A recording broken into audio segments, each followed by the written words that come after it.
Good morning, guys. Am I audible to all of you? Yes. Yes, good. Okay. Okay. So basically, we have started our edu.net sessions from the last four sessions, right? We have discussed the basic concept. Basic concept in the sense we have discussed what is SQL connection class, what is SQL command class, right? We have discussed what is SQL data reader, what is SQL data adapter, right? And all these four classes are provider specific, right? What do you mean by this? Now, if you are working with edu.net, if you are working with a SQL Server database, then the class is going to be SQL connection, SQL command, SQL data reader, and SQL data adapter. If you are working with the Oracle database, then the class name is going to be Oracle connection, Oracle command, Oracle data reader, Oracle data adapter. Then we have discussed two things. One is data set and another one is data table, right? These are not specific to any provider, even they are working independently, right? Independently in the sense, if you are working with the database, they are going to be used to hold the database table data. If you are not working with the database also, then you can also create your own data table to store the data temporarily in, or you can say to store the data in memory, right? So we have discussed, and we have also discussed how to communicate with the database, how to fetch the data and store in the data table, even though we are also discuss the same thing using storage procedure, right? Using TSQL command, how we can execute the command and how we can store the data in the data table and data set, and how we can execute storage procedure, how we can retrieve the data and store those data inside the data table and data set. That is also we have discussed. Again, we have discussed that data table is actually the one which is going to hold the data in memory. Whenever we are using any kind of a data set in the sense behind the scene, data table is there and data table is going to hold the data. If your query returning two select statement, then you have to store that inside a data set, because data set is nothing but it is a collection of data tables, right? And in that case, the first data table is going to hold the first select query data, or the first select query result set. The second data table is going to hold the second select statement results, right? And in that case, by default, it is zero-based indexes, right? The first table, first data table you can access using the index position 0. The second data table you can access by using the index table 1. Even though the framework also provides some default name to the data table when you are storing in the data set, right? The first table name is going to be table, the second table name is going to be table 1, the third one is going to be table 2, and so on. Then we have discussed there is a table name property. Using that table name property also, we can provide our user defined name to the data table, right? This is what we have already discussed. Now, while you are developing one real-time application, right, then you have to know how to perform operations.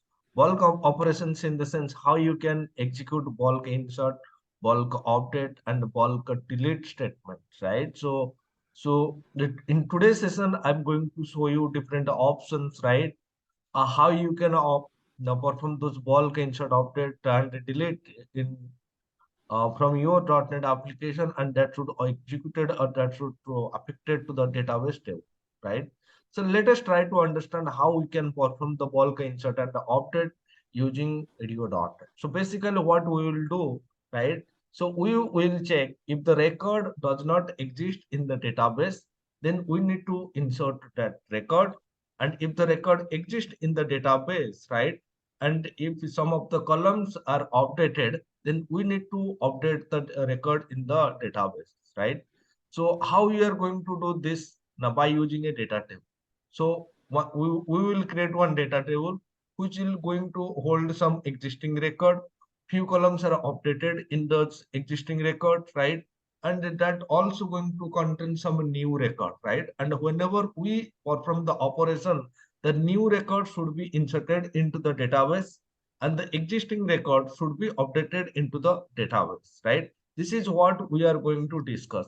And how we are going to discuss this? Now, first of all, we have to create one storage procedure in our database, and that storage procedure is going to accept a table type parameter, right? So we will discuss how to create a table type parameter, what is table type parameter, right? And that table type parameter actually allows us to pass multiple data from our .NET application using a data table, right? So basically what is now in SQL Server part, there is a table type from our database, the corresponding type you can see. If your parameter is a integer type, then from your .NET application, you have to pass one integer value, right? Or integer type parameter. If your SQL Server storage procedure accepts some string value, then you have to pass some string value. But if your SQL Server storage procedure accept one table type parameter, then in that case, from your .NET application, the corresponding type is nothing but your data table. So you have to pass one data table. And we know a data table is nothing but it's a collection of a data rows. What do you mean by data rows? Data rows is nothing but one record, right? Which you can map with the database. So whatever your database structure, your database table structure, within the same structure, you can also create a data table. And what you can do, you can pass that data table to the storage procedure so that the table type parameter, what you define within your storage procedure will hold the data.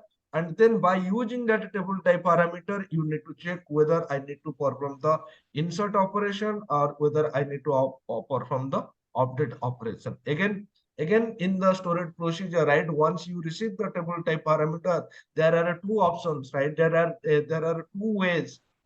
Using both the ways, you can perform the bulk insert and update operation. That is also what we are going to discuss, right? Let us see this thing step by step because this is very important.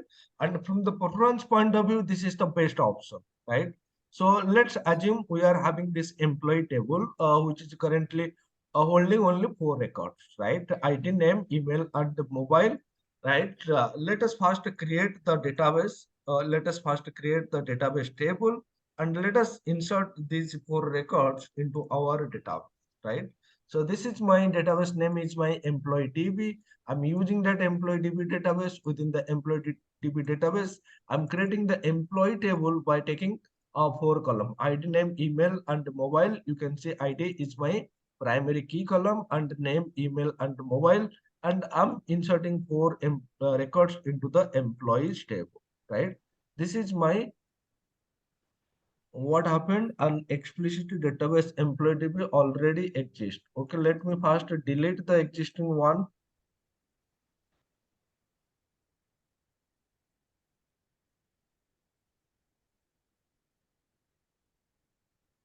Okay,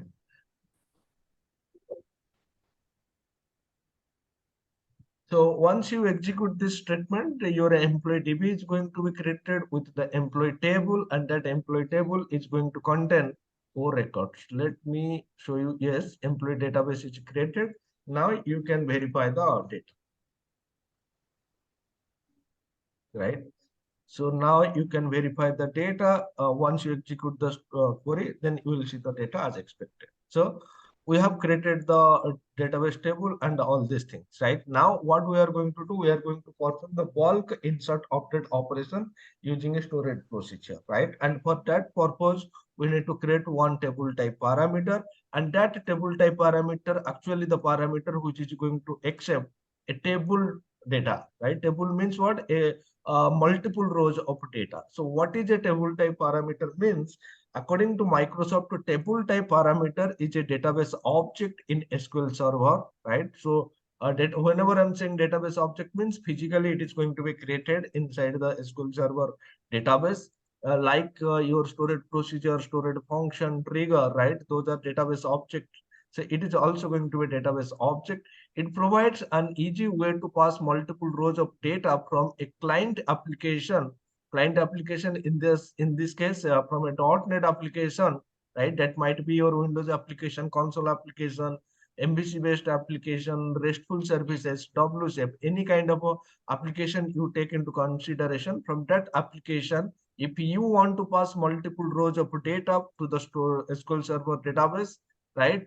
without multiple round trips, right? Then you need to use table type parameter. See what happens now.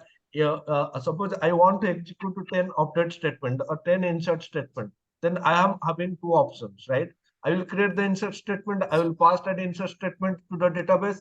That insert statement will execute. Then again, I'm going to pass another insert statement. That means what happens? Now, in that case, if I want to execute 10 insert statement, then 10 number of round trips will be happen between our database and between our .NET application, right?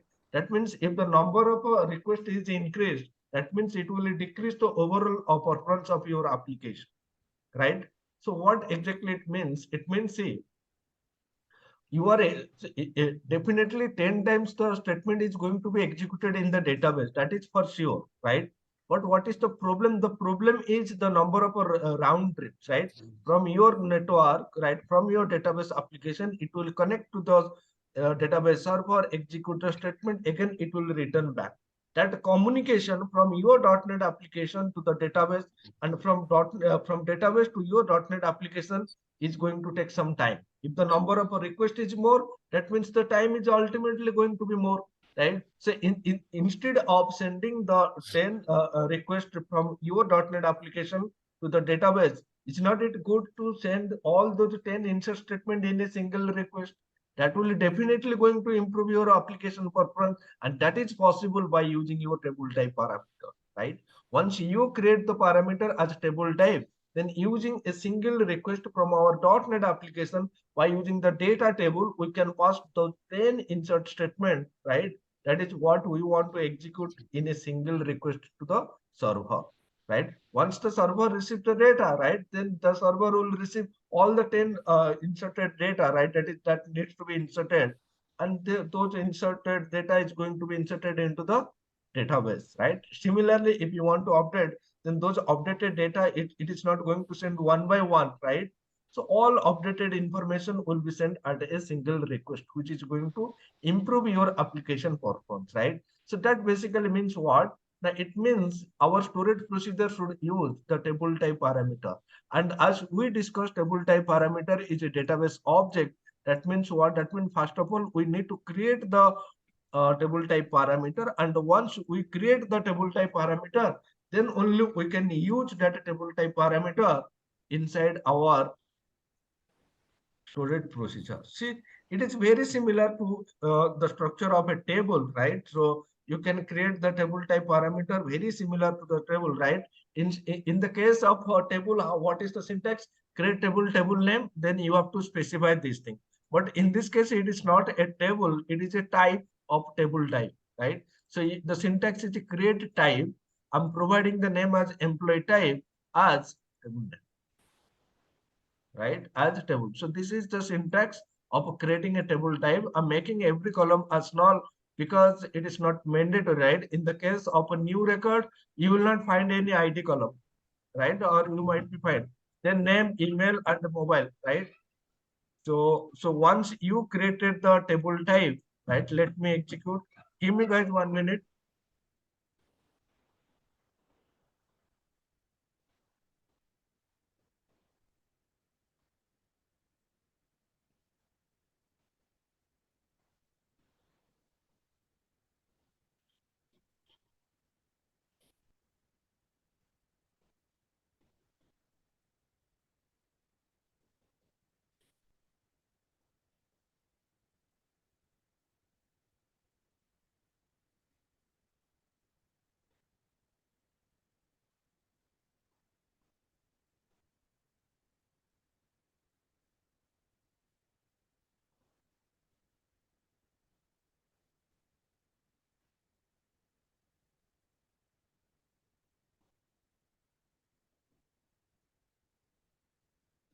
Right? So you can say this table type also having similar structure as your employee table. Employee table having four proper columns: ID, name, email, and name, mobile. So this table type is also having four columns, right? ID, name, email, and mobile, right? The difference is here you are creating this table by using the create table name, right? Here you are creating create type table name, but this type is going to be a table, so I have to specify that as table, right? This is the syntax, right? Let me execute this. Once it is created, right? As I mentioned, it's a database object, right? So physically it is going to be created. So you can also verify the same. Go to the your database employee, go inside the programmability, go inside the types folder, and there is something called user defined table type folder. Expand that and you should see that table type. Clear, guys? Guys, what is table type? Yes. How to create table type? Is that clear? How to use? That is what I'm going to show you. So this is how you can create the table types. I'm providing the location where it is created, right? So now we need to create a storage procedure which will accept our user defined table type as a parameter, right? Now we have created the table type. Table type means it's a user defined data type you can consider, right? So once you create the user defined data type, right? Now we are going to use that user defined data type inside our storage procedure, and then by using the table type parameter we are going to perform the bulk insert and update operation. As we already mentioned, if the record exists, then it is going to perform the update operation. If the record not exists, then I'm going to perform the insert operation, right? And we can implement the logic in two ways. If you are using SQL Server 2008 or higher version, then you can use the merge statement to implement the logic. Actually, guys, this is very useful, right? So because performance is the key, right? And if you are using the merge statement, drastically it is going to improve your application performance, and you can only use this merge statement, or you can say merge function, right? Only if you are using SQL Server 2018 or higher version. But if you are not using SQL Server 2018 or higher version, let's say you are using SQL Server 2003 or lower version, then you cannot use the merge statement. In that case, what is how you are going to implement? That is I'm going to show you, right? Without using merge statement or merge function, how we can implement that bulk insert and update. That is what I'm going to show. So merge statement is going to give you better performance, right? Let us see how we can implement the logic, right? Using merge and without using the merge statement, right? Both options I'm going to show you, right? Again, guys, I'm saying this is part of a SQL Server, right? So you have to be sure about your SQL Server database, right? So create a procedure SqlBulk insert update employees. This is the name of my storage procedure. Inside this storage procedure, how we are creating a parameter. See, suppose I want to create one integer parameter, then how I am going to create the integer age at the rate age equals to int. So this is how I'm going to create the parameter. Generally, we have already discussed. But in this case, I'm going to create a parameter called employees. But now this type is not going to be int. The type is the user defined type. What is we have created? What is the type name? Employee type, right? So I'm providing employee type, and I'm using a read-only parameter to make sure that this parameter is not going to be updated, right? As part of the storage procedure, I'm not going to change this parameter, right? This parameter, whatever I receive, that is fixed. Within this procedure, I'm only going to fetch the data from this table type parameter. I'm not going to insert, update, or delete data inside this table type parameter. This is the reason why I'm making this parameter as a read only. So then I'm starting the storage procedure body, begin and end, and I'm setting this set no count on.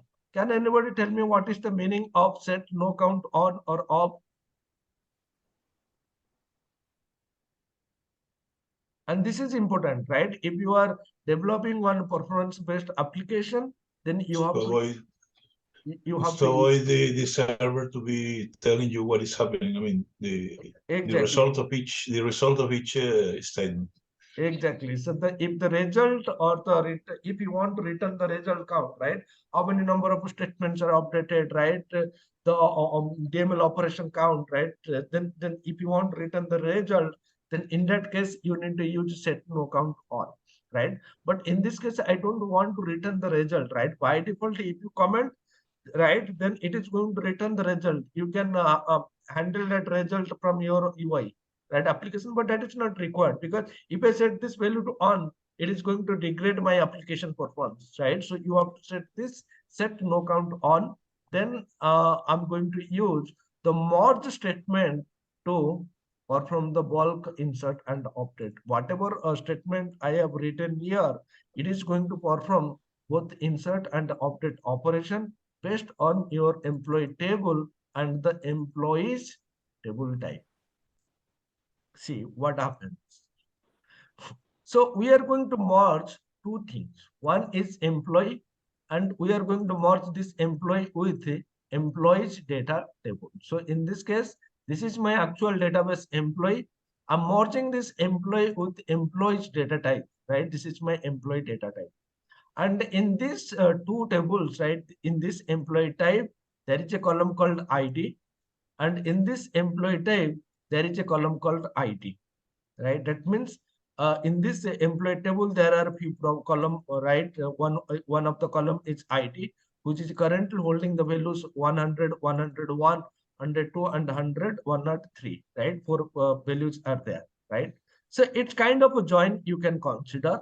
So basically, here I'm joining the two tables. One table is of table, right? And another table you can consider this is the table type. So, and while joining two tables, you need one common column. And in this case, which one is the common column, or based on which column I'm going to perform the joining operation based on the ID column, right? So this is the reason why you can see I'm providing the E1. This is the reference name or alias of employee table.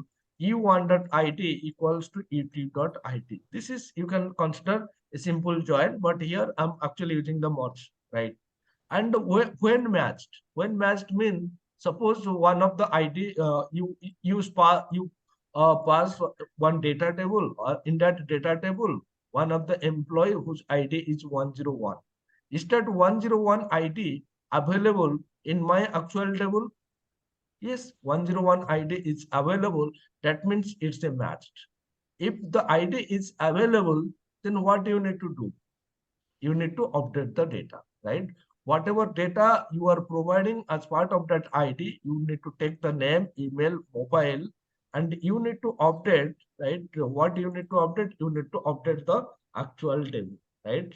So actual table means which is referenced by E1. So you need to update E1.name, E1.email, E1.mobile from E2. E2 means in the case your data table, right?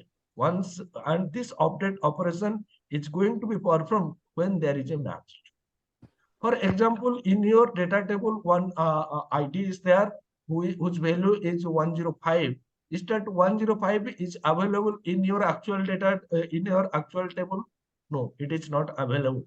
That means this is not matched. When not matched, then what you need to do? You need to insert the values, right? You need to insert the IT, insert the values, IT, the name, email, and the mobile. That means, first of all, you need to make the join, right? Join in the sense to make sure which records are present in the database, which records are not present in the database. If the record is present, then please go and perform the update operation. If not present, please go and perform the insert operation. Clear, guys?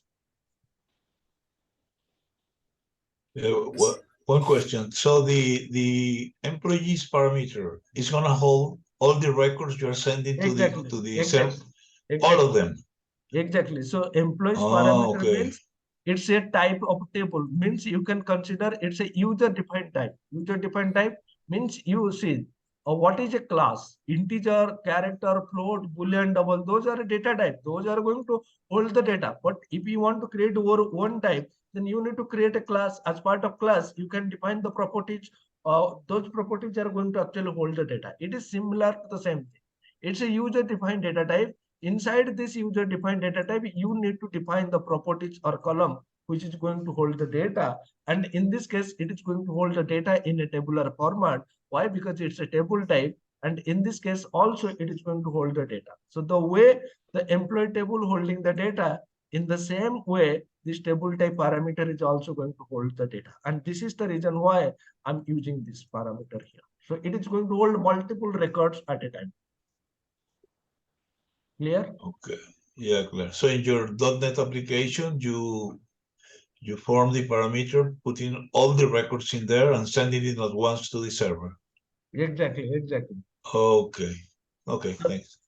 So, So yeah, so yeah, basically, like there is a using statement using at that employees then E2. So basically, when we run the application, the data first of all going to at that employees, and then it will transfer into actual employee table, right? no, it is not going to transfer into the actual table.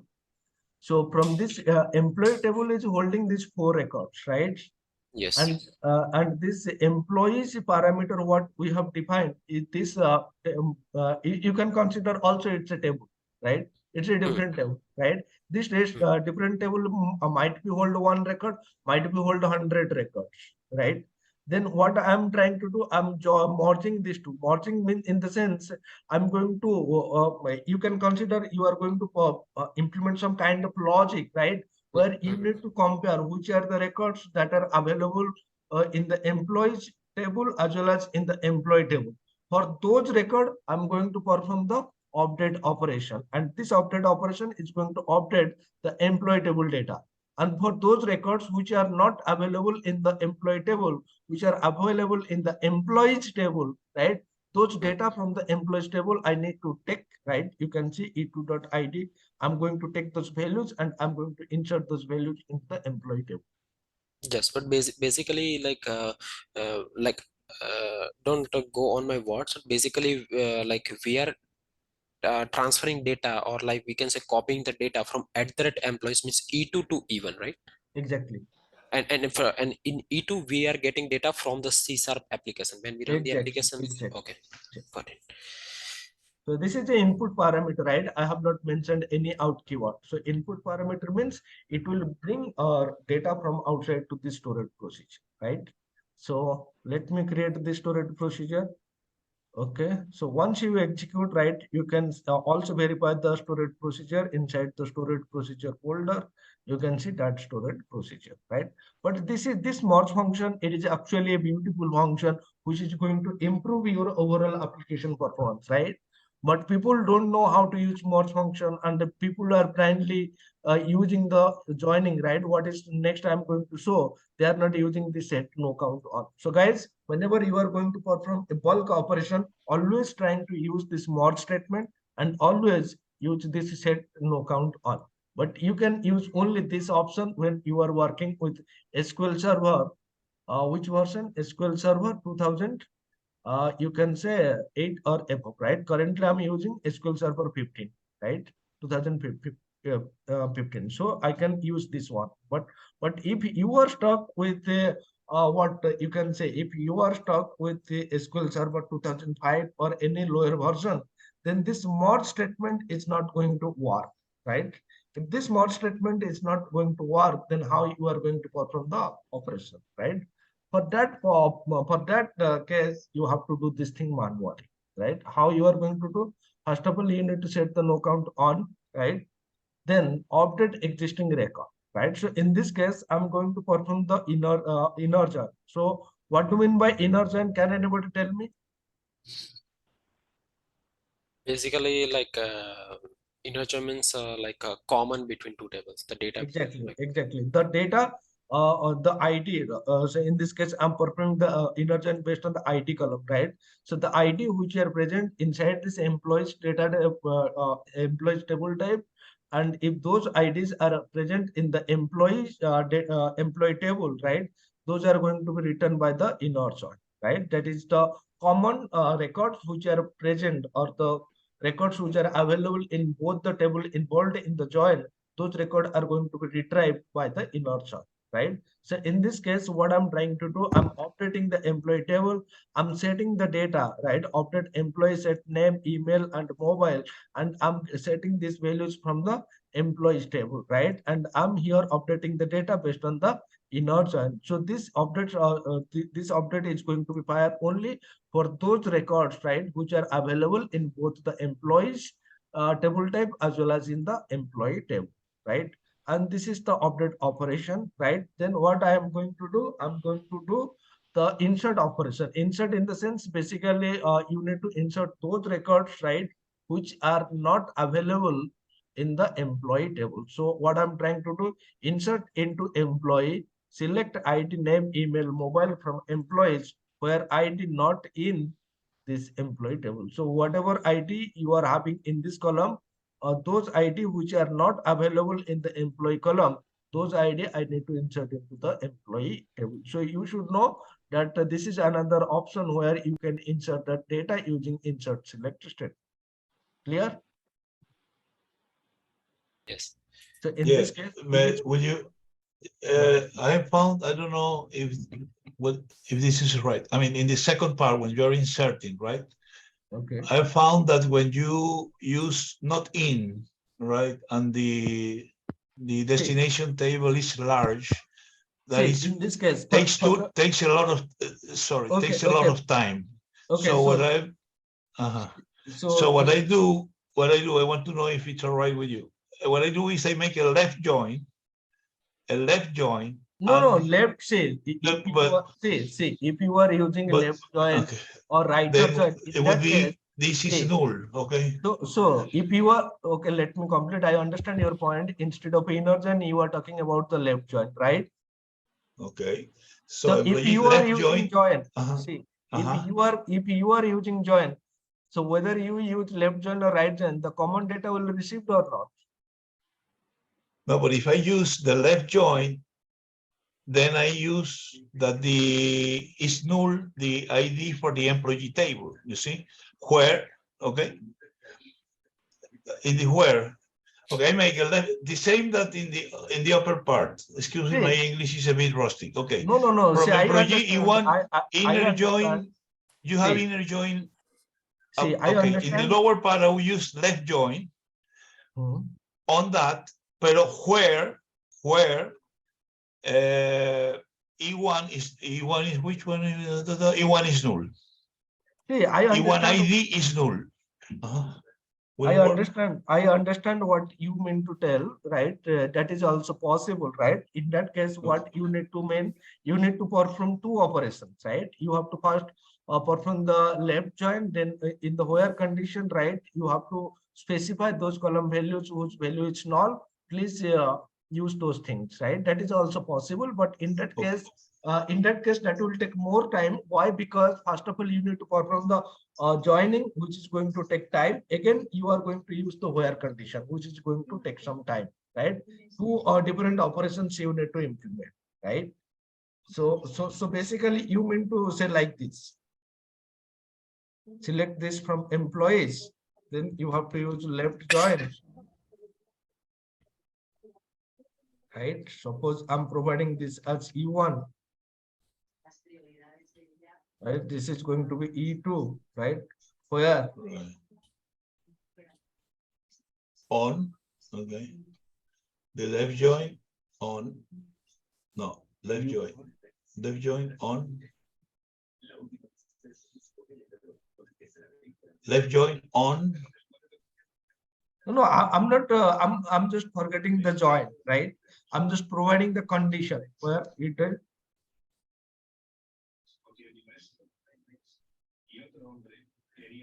E2 is null. E2 ID is null. Right. This is also possible. I understand. So here you need to provide the condition, but in this case, what will happen? First of all, joining is going to happen, and once the joining is done, then this condition is going to be applied. Right? That is also possible, right? So you can also do this thing. So this is what you are just trying to tell me now. Yeah, and I think that when the this employee table is a large one, it's a very large one. It has, let's say, above a million registers. Yeah, it's much faster to make the left join and then ask for the null values than asking where it's not in. But I'm not sure about that. I mean, it's something that I see both the options are available, right? Both the options are available. You can use this way, right? Or you can also use this way. Okay. But what I can suggest you before going and implementing, right? This joining is actually going to take time, right? Whether you perform the inner join or whether you perform the outer join, right? They are going to take more time, right? So, so it is always suggestible and possible to avoid joins, right? Because join will kill your application performance, right? But again, I would suggest please try both the options and just measure which one is taking how much time. Performance measurement is the key. And once you have a huge data, then you can verify which option is taking how much time. But for you, right, this issue will not come because anyhow, if you are using the 2008 or higher version, then no need to go with this kind of logic, right? Because joining will kill your application performance. You can go with this logic. Okay. Right. Thank you. Right. So that is also possible. Whatever option you are saying, that is also possible. Right.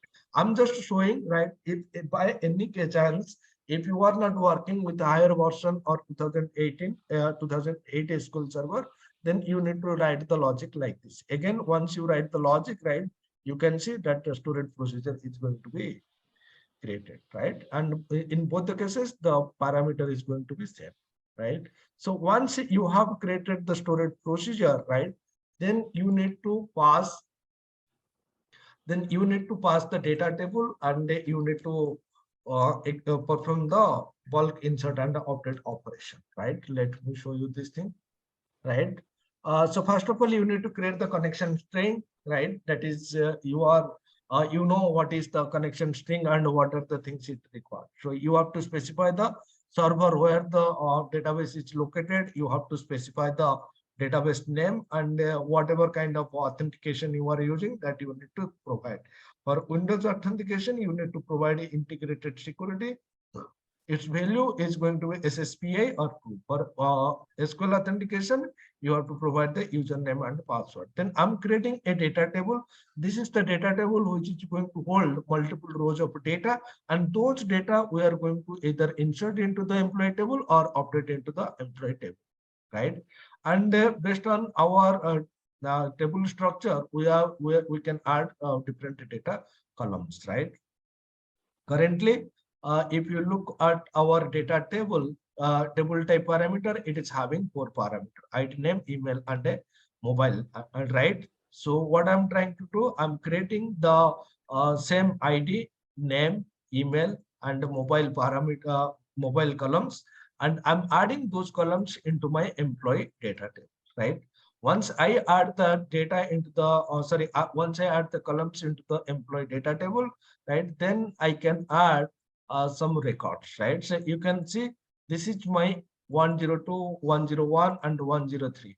So these are nothing but your existing employee data record, right? So in this case, if you run this application, this 10123, right, these 3 records, right, are already exist in the database. So the ID is going to be this, and then I'm updating the data, right? So updating the data in the sense I'm updating the name, email, and the mobile number, right? So in this case, if you want, you can update every column value, and if you do not want every, then you can simply update few column values. That is also possible. But what important is this ID, right? If this ID is present, means what? This value is going to be updated, and if right, if it is not present, then it is going to be inserted. Right now you can see these are few other data which I am adding into the employee data table, and you can see the ID 106 to 1011, and this ID are not present in the database.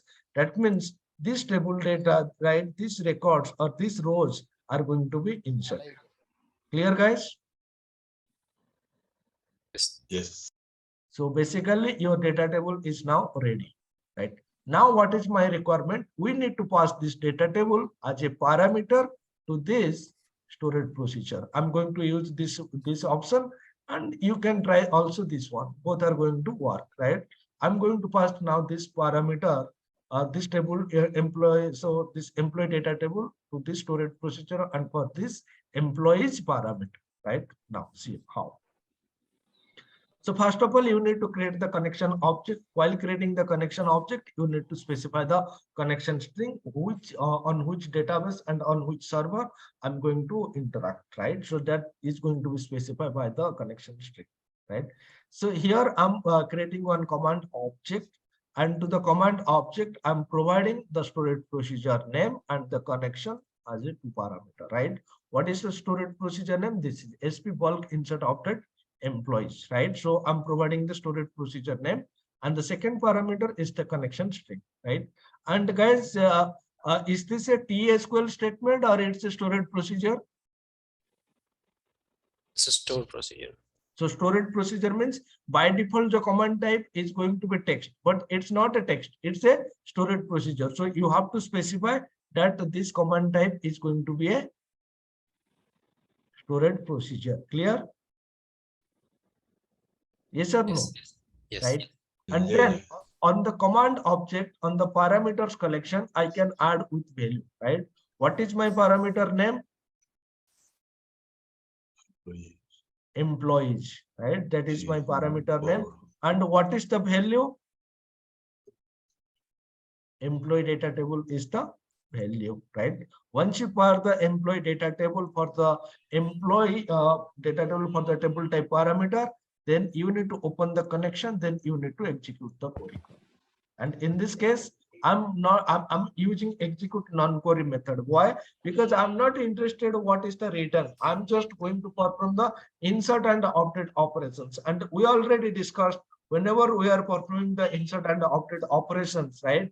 Then in that case, we need to use execute non-query. And here I'm not storing the return value, right? How many statements are affected, updated. That is what I'm not going to store because I'm setting this value set no count on, right?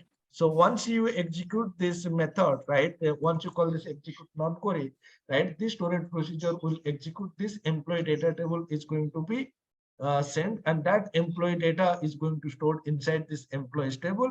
And by using this mod statement, it is going to perform the update operation. Clear, guys?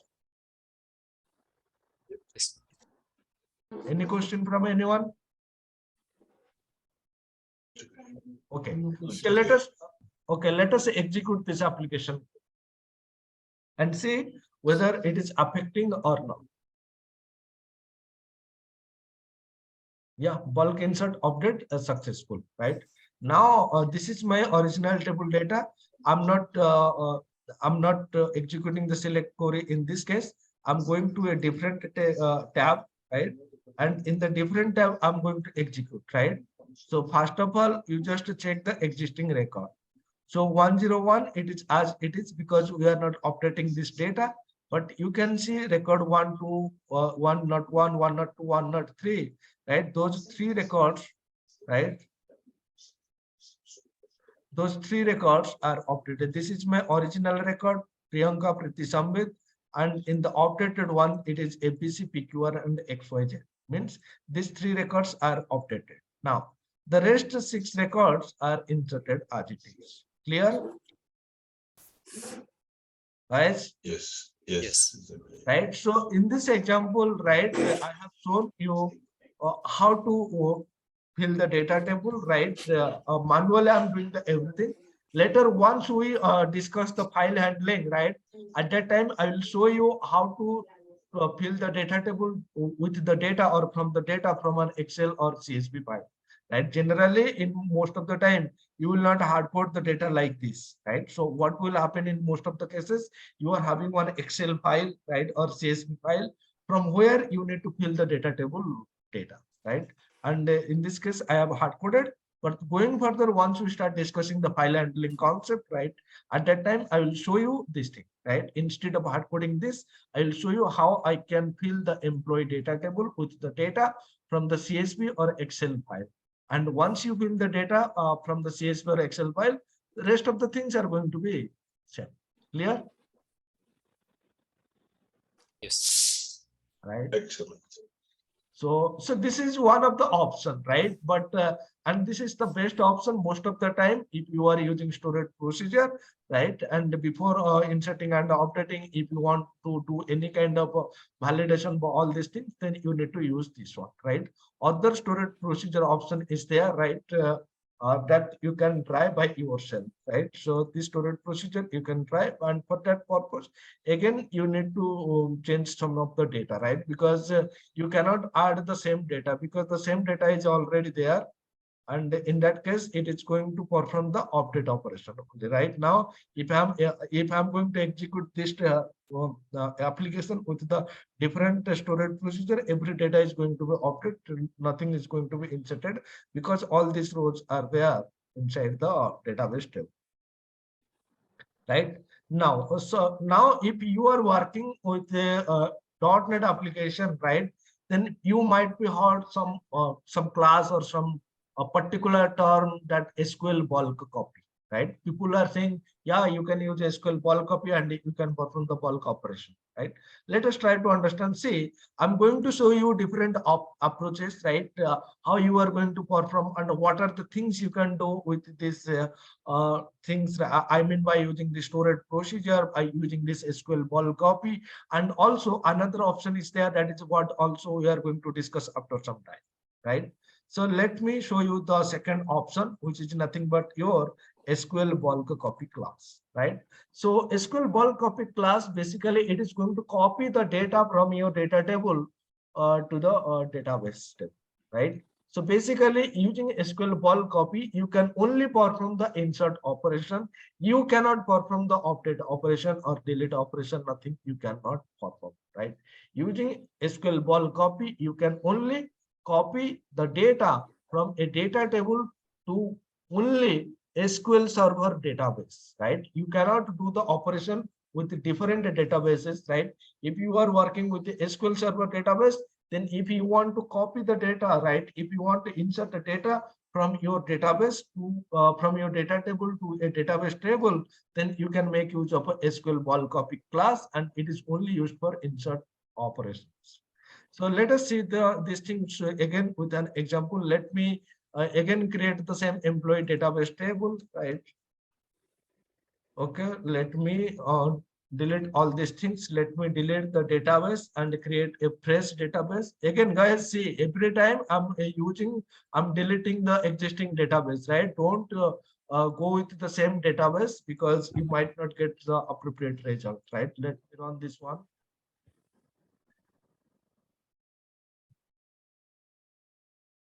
So once your database is created, right, you can see I have created the database with the same 4 employee data, right? Employee, this Anurag, Priyanka, Printia, and Shambhit, right?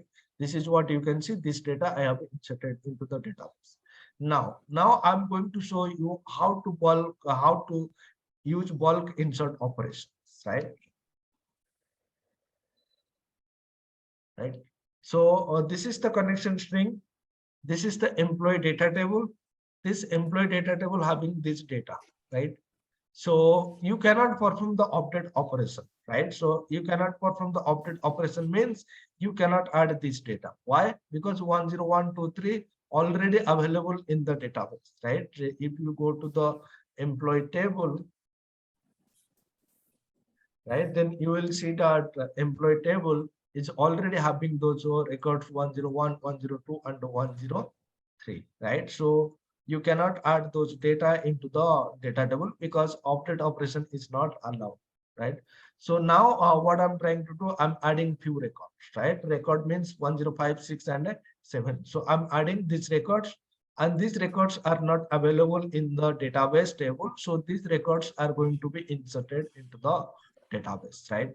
So here some interesting fact that you need to understand how we are going to use the SQL bulk copy class to do the insert operation with the respective data source in the sense database table, right? Suppose you are working with a SQL Server database, and if you want to insert the data from your database to the SQL Server database table, then this is the best option, right?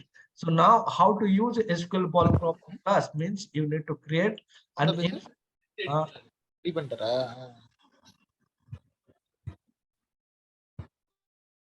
so if you want to perform the insert operation using not insert, you can consider bulk insert, then you can use the SQL bulk copy. Again, I'm saying this is only for insert operation. You cannot do update and delete, right? So in this case, so what you need to do? First of all, you need to create an instance of a SQL bulk copy class. While creating the instance, you need to provide the connection string. Connection string means on which database I need to communicate, right? So that database information you need to provide to this constructor, to the constructor of SQL bulk copy class, right? In this case, you have to specify the destination table name. Destination table name means on which table you want to insert the data, right? And here you need to provide the destination name by using the database owner name, right? So if you check the database table, right? So employee TV table, right? So you can see the database owner name is nothing but DBO, the schema, DBO.employee. So I'm providing DBO.employee here. It might be possible that some different schema is there for your database table. That schema you need to specify, right? Then once you specify the database schema, right, then you need to specify the column mapping. Column mapping in the sense, so if you go to this definition, then you will see source column name and a destination column name, right? Source column name and a destination column name. So in source column name means your data table column name, ID name, email, and mobile, ID name, email, and mobile. And destination column name means your database table column name, ID name, email, and mobile that you need to provide here. That means from the source data table for this column, it will map the data to this column. For this name column, from the source data table name column, it will map the data to the name column of the destination data table. Right, once the mapping is done, right, then you need to open the connection, right, and then you need to call this write to server method. And while calling this write to server method, it will write the data into this destination table, but from which data table, that data table you need to pass as a parameter to this method. So now it is this write to server will fetch the data from this employee data table, and it will write those data into the destination employee data table as a bulk, right? It will send all this data to the database server, and in the database server, it is going to insert the data into this employee table. So what this write to server method does, the write to server method will insert all the rows from the data table to the database table specified by the destination table name property of the SqlBulkCopy object, right? So by using this destination table name property, what database object you specified, it will write all those data that are available inside this employee data table to this database object. Clear, guys? Yes. Right. Yes, thank you. Right now you can see this table having only few columns, right? Now let me run the application. And this 5, 6, 7 should be inserted into the given column mapping does not match with any column in the source destination. Why I'm getting this error? ID name, email, mobile, ID name, email, mobile.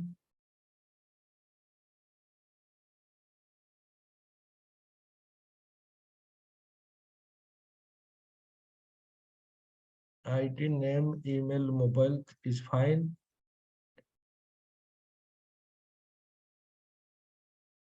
Oh, there is a space. Yes or no? Yes. Right. Yes. So let me run this application once more. So bulk insert successful using SqlBulkCopy, right? So now you can go to the database table and you can check the data. 5, 6, 7 is inserted. Clear? Yes or no? Yes. Right. Yes. Now one more thing, one more important point that you need to understand, guys. Now the column mapping is optional whenever the data table column name and the source or the destination table column names are same, right? In this case, your data table contains same 4 columns, right? The data table contains 4 columns and your database also contains 4 columns. That means the number of columns is same, right? If the number of a column is same and the sequence is same, right? Then what you can do, you can comment these things and it is also going to work, right? Let me give this 5, 6, 7. Let me give this 8, 9. Let me delete this one right now. Now, as you can see, both the database table are having, right, the same column, right? So I can simply ignore this column mapping and it should work, right? Let me run this application. Bulk insert is successful. bulk insert is successful, right? Now what will happen? Now what I'm trying to do, I'm adding a new column, right? I'm adding a new column into this database data table, and the name of this column is active. So I'm adding a new column to this data table, and the column name is active. And what I'm trying to pass, I'm passing here true, and I'm passing here false value, right? And here I'm providing the column sequence as 1001, 1002, right? So now what will happen? Let's see. So now the number of columns in the data table and the columns in the database are different. See what happens. The given column mapping does not match with the any column in the source or destination. That means, so now you have provided some column, write it true and false. For this particular column, there is no column available in the destination table, right? So if in situations like this, right, what you need to use explicit column map, right? So whenever the number of columns or the name of the column are different, right? So instead of ID, let me give this as employee ID, right? So it might be possible that your database data table column name is different, right? Number of a column is different. Then in that case, you need to specify this thing explicitly. Right now, we have specified this employee ID mapped to the ID column, name, email, and mobile, and I'm simply ignoring the this last column value. Right now, let me run the application and see the output. Bulk insert is successful. These two records are 101, 111, and 112. These are inserted. Clear? Yes. Right. These are the things you need to take into consideration while working with this SqlBulkCopy class. Clear? Yes. Yes.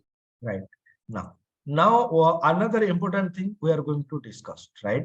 So that is also related to this bulk operations, right? Suppose you are loading the data from the Excel sheet, and from the Excel sheet you are loading 1 million data. Do you think that sending 1 million data to the server is going to work? No, your server might be down. Because if the server is unable to handle such a huge amount of data, then sometimes your server is going to be down, right? Server is going to be crash, right? So what you need to do, you need to send the data as a batch. Suppose I'm having 100 records in my data table.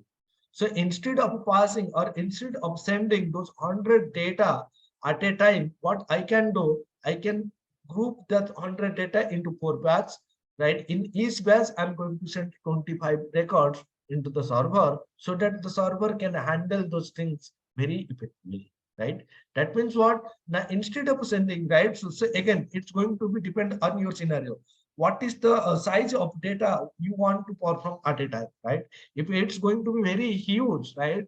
Then if that is not going to be handled by your server, then instead of you creating a storage procedure and sending the data as a batch, sending the data whole at a time, you can go with the batch operation, right? Batch operation means instead of sending all those data, you need to create a different batches and you need to send the data as a batch, right? And that is how we are going to perform in ADO.NET. That is what we are going to discuss, right? Using ADO.NET, right? Data adapter class, we have already discussed.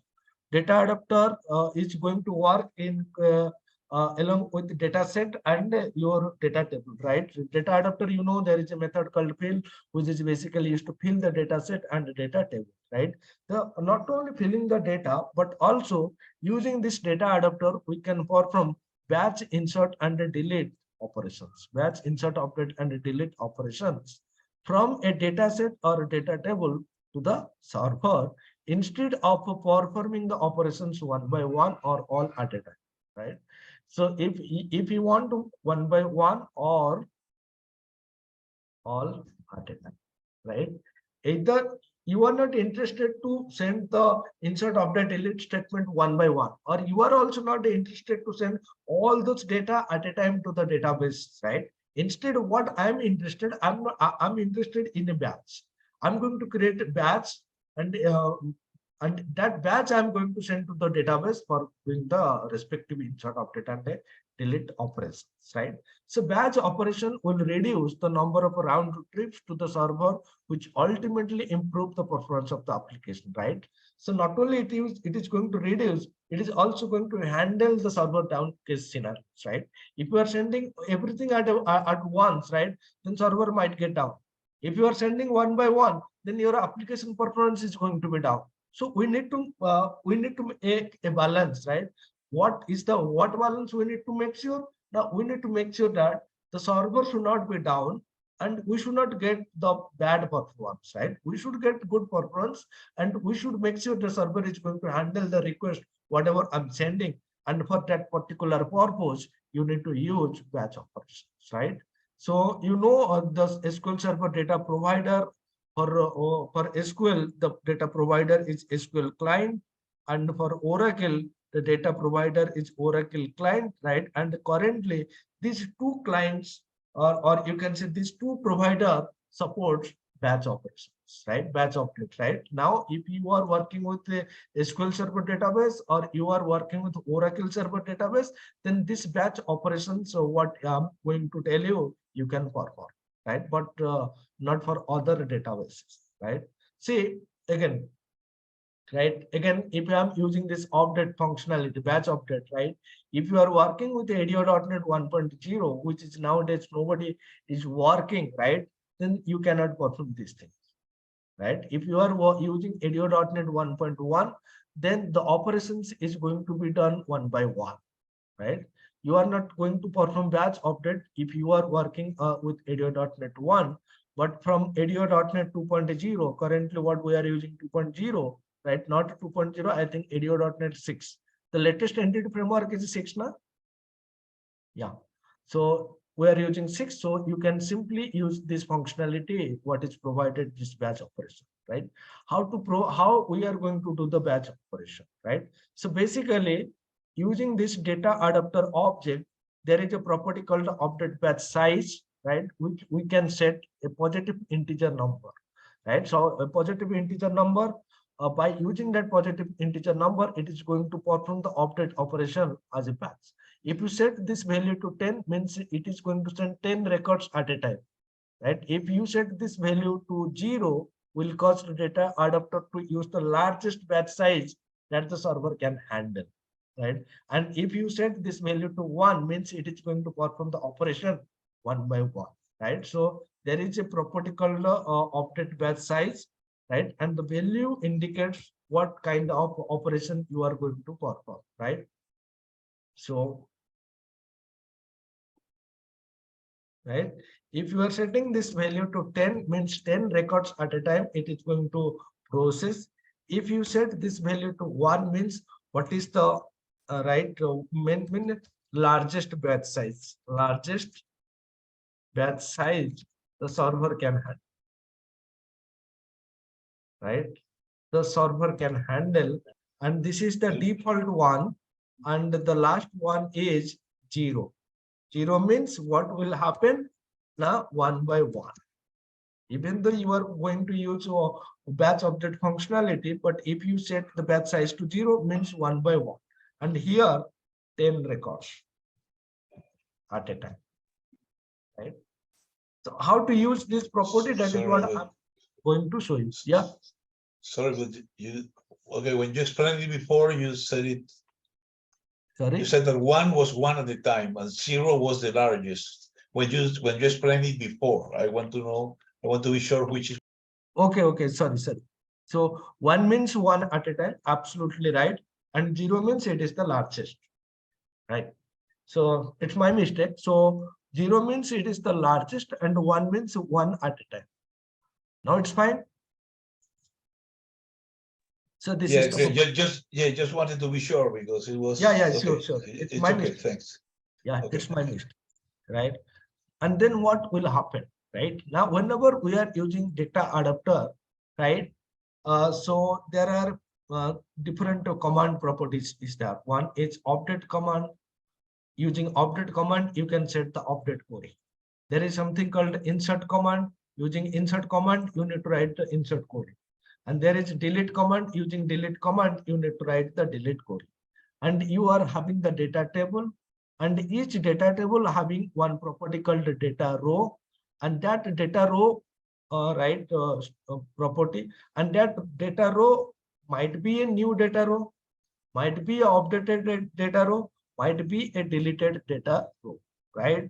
So basically there is a row state property is available, that is available to each row, and that row state property is going to identify what is the current status of that particular data row, right? Whether the status is you can say inserted, added, deleted, modified, whatever. And based on the current status, the respective command, right? Either update command, insert command, delete command is going to execute, right? So if this is not clear at the moment, right, don't worry. We'll see practically and we'll see examples. And again, at that time, I'm going to explain you these things, right? So using data adapter object size property, let's see how we can do these things, right? Let me go and create the database with the fresh data. Okay, this is my fresh database table. Let me delete this one.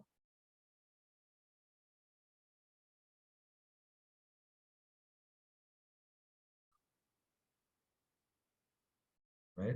Let me execute this query again.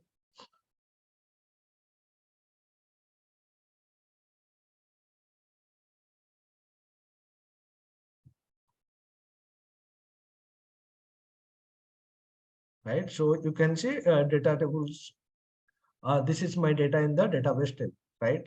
So once we have database table, right, then you need to understand this picture, bigger picture, right?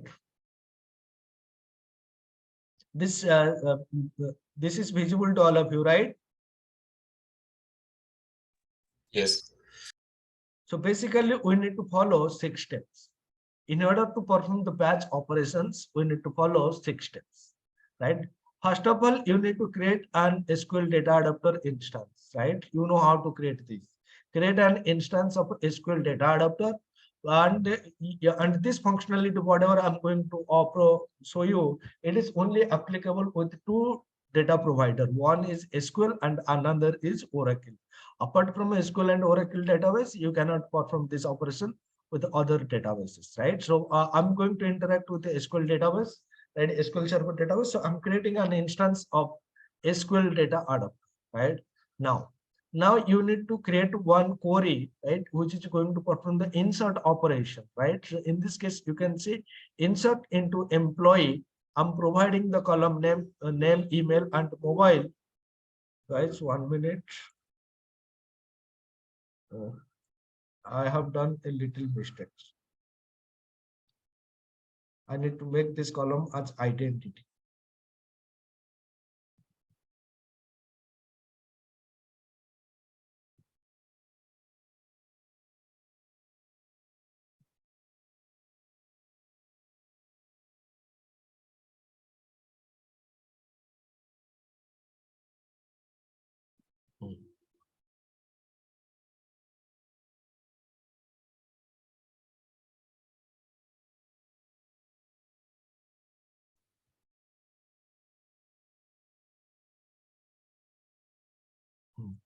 Right. So I'm just the same example here. I'm simply using the identity column, right? Nothing more, right?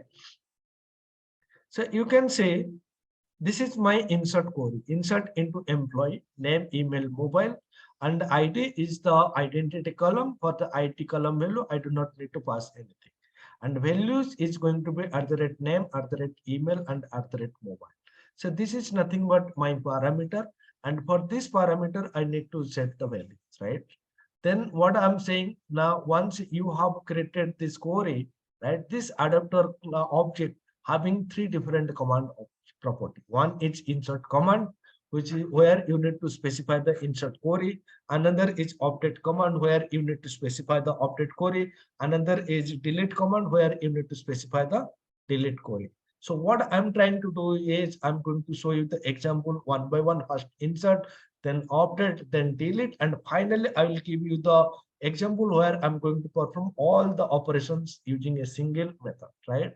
So currently this diagram or this picture, what I'm showing, right? It is basically for insert batch insert operations, right? So this is my insert query. And to this, see, whenever you are creating one command object, right? To the command constructor, you need to specify two things. One is the query that you want to execute, and then that query might be a TSQL query, or that might be a what storage procedure. Second one is the connection object. So here I'm creating the command object, and to this command object I'm passing the insert query, and to this command object I'm passing the connection string, on where the connection string means this insert query is going to execute on this connection. This connection will give you the database and the server details, right? And here, whatever the command I am creating, that I'm setting inside this insert command properties. And once you do this, right, then you need to specify the parameter, right? So you are having one data table, right? And that data table having some column called the name, email, and the mobile. And you need to fetch those column values, and you need to pass those column values to this parameter what you are using inside your insert query. So inside my insert query, I'm using one name parameter, one email parameter, and one mobile parameter. So you can see adapter dot insert command dot parameters dot add. So you know how to add parameters to your command object, right? Command dot parameters dot add, right? So add or add with value. So here I'm not going with add with value because I'm not providing a single query, right? So here it is going to be used as a batch. So what I'm doing, I'm just specifying this name, the SQL data type 50, right? And here this is the name. So this @name, email, mobile, whatever you are seeing, this is nothing but your query parameter, right? This is your insert query, and inside this insert query, I'm using 3 parameters, and those parameters are nothing but these parameters. And this is the data type and whatever the size, right? And this is nothing but your data table column name. So you have one data table. Inside that data table, you are having name column, email column, and mobile column. Whatever the column, that name you have to specify, right? And then you have to use this adapter dot insert command dot update a data row source to update row source dot not, right? So previously, if you remember in our storage procedure, we have used to set no count on, right? So what that say no count on exactly does, this thing is going to be done by this statement, update row source. That means what? Now set update row source property value to none, as we want to ignore the return value, right? So after executing the command, whatever the command is going to return, right? That is what we are not interested. Whether the command executed successfully, what is the count, right? Those things we are not interested. We want to ignore those things. And for that purpose, I'm setting this update row source property to none, right? Once you do this, and this method actually takes one input parameter, right? And that is one integer number, right? And you can see, and that integer number, your batch size is nothing but one integer value, and that integer value I'm setting as the update batch size property. So using this adapter object, first of all, I set the insert command, then I set the parameters, then I set the update row source value, then I set the update batch size. It might be 2, 5, 10, any integer positive values. Even you can also set 0, or you can also set 1. 1 means one row at a time. 0 means what is the largest batch size available, that will take into consideration. And any integer number 2, 5, 10, that number of size it is going to send as a batch to the server. And then finally you need to call the update method, and while you are calling the update method, you need to pass the data table as a parameter to this update method. And if this update data table having 10 records, 20 records, 50 records, no matter what is the batch size is 5. At a time 5 records it is going to send to the server. If this data table contain 20 records, so batch size of 5 means 4 times it is going to call to the database. Is that clear? Yes. Yeah. Okay. So once we discussed this thing, okay, now let me show you this thing practically. right? So whatever operation, this is my data table, right? I'm creating this data table. I'm specifying the name, email, and the mobile number properties. This data table having 3 columns, right? And I'm inserting few records into the data table, right? So so you can see I'm not providing the ID column value. Why? Because ID is marked as identity, right? So we do not need to provide ID column values, right? Then I'm calling this batch insert method, and while I'm calling this batch insert method, I'm passing this data table and I'm passing the value 3. So you can see data table means whatever data table you are passing, and batch size means the value is 3, right? Now come to this batch insert method. So this is my connection string, what I have explained. This is my connection object. I'm creating the adapter object. I'm setting the insert query, right? This is my insert query. Then I'm setting the insert command, right, by using this insert query and the connection object. Then I'm specifying the parameter. What is the query parameter? You can see 3 query parameter. Those parameters I have specified here, and I have specified the value which is coming from the data table. So data table column name I have specified in my data table. The name, the column names are name, email, and mobile.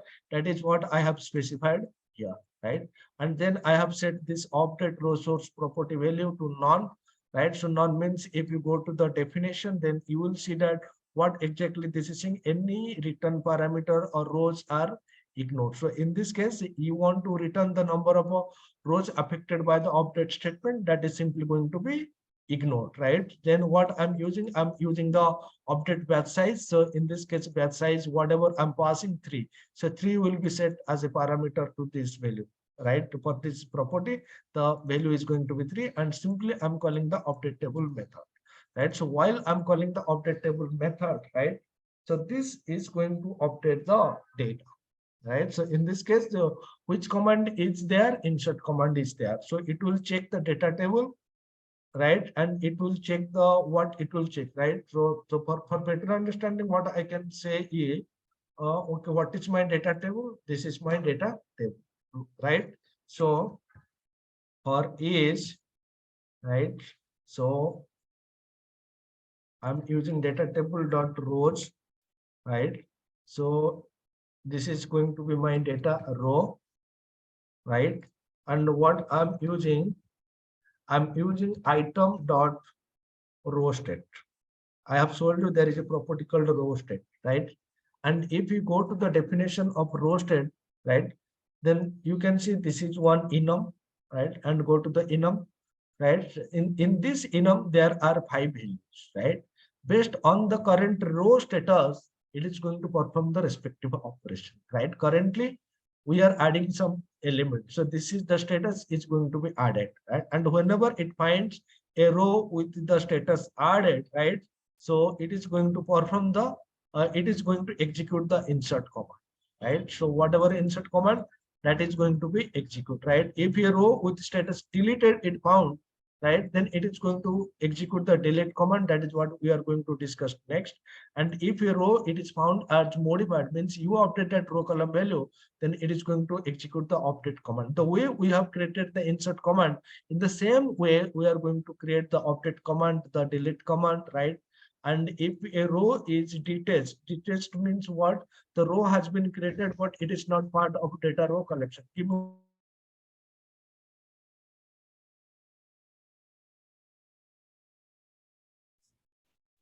You are mute, sir.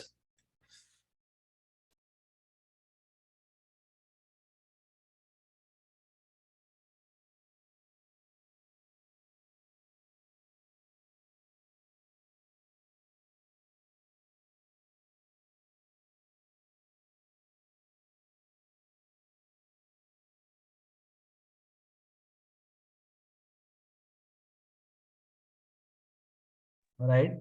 So you can see detached. Detached means the row has been created, but it is not part of the data row collection, right? A data row is in this state immediately after it has been created and before it is added to the collection. So what it means, suppose you have created one row, but if you have not added that row into the data table, then in that case, it is going to be detached state. What do we mean by unchanged? Unchanged means you, I mean, you paste the data from the database, and you have not done any changes to the data, right? Then in that case, the data is going to be unchanged state.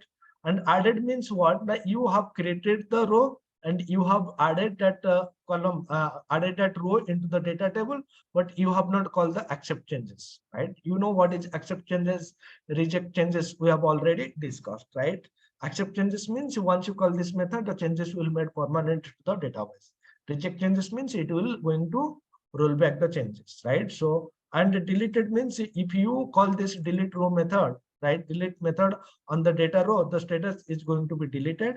And modified means you have modified the data row and you have not called the accept changes, then in that case, the status is going to be modified. So in this case, these two things are not consideration because we are not going to do anything if this is not added to the collection. And if the data is not changed, then there is nothing to do with that data row, right?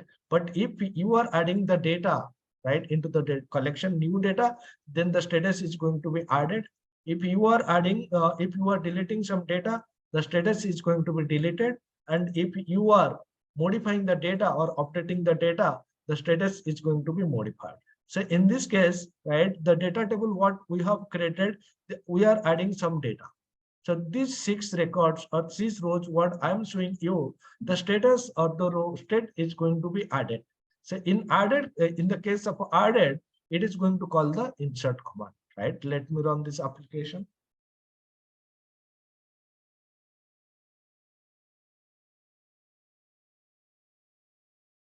See, you can see the status is all the status is going to be added.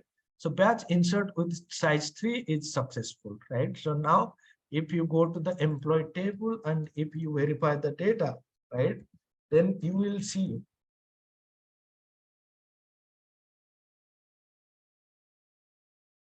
the data are added. So 1, A, B, C, D, E, F. These are the data which are added. Clear, guys, how to perform the batch operation with batch insert operation? Any question from anyone? No. Clear? Yeah, clear. Okay. So let me quickly do the rest of 2 things, right? I mean the batch update and the batch delete, the process is going to be same, right? And then I will show you the best way to use this, right? So in this case, so again, what I'm trying to do, I'm creating the connection object, right? Batch update means whatever data I'm having in the employee table, I'm fetching the data. So using SQL data adapter, first of all, I'm fetching the data from the employee table. Once I paste the data, I'm creating one data table and filling the data. So currently the employee table having these 10 records, those 10 records are going to be stored inside my data table, right? Then what I'm trying to do, I'm doing some update operation.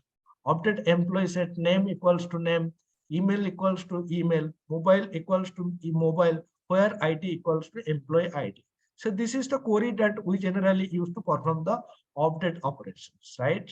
So instead of this query, you can also create a storage procedure. You can also pass that storage procedure as a parameter here, right? And then I'm setting the update command, that is the update query and the connection where this command is going to be executed. And here it is expecting 4 parameters. So I'm setting the 4 parameters: name, email, mobile, and the employee ID, right? And these 4 parameters are coming from the data table, right? And in this data table, right, what I have created, I fill this data table with the data from the employee table. So this employee table having ID, name, email, and mobile parameter. So the same ID, name, email, mobile I'm using here, right? And I'm making this update row source property value to none, to make sure that whatever data is going to be written, that is going to be ignored, right?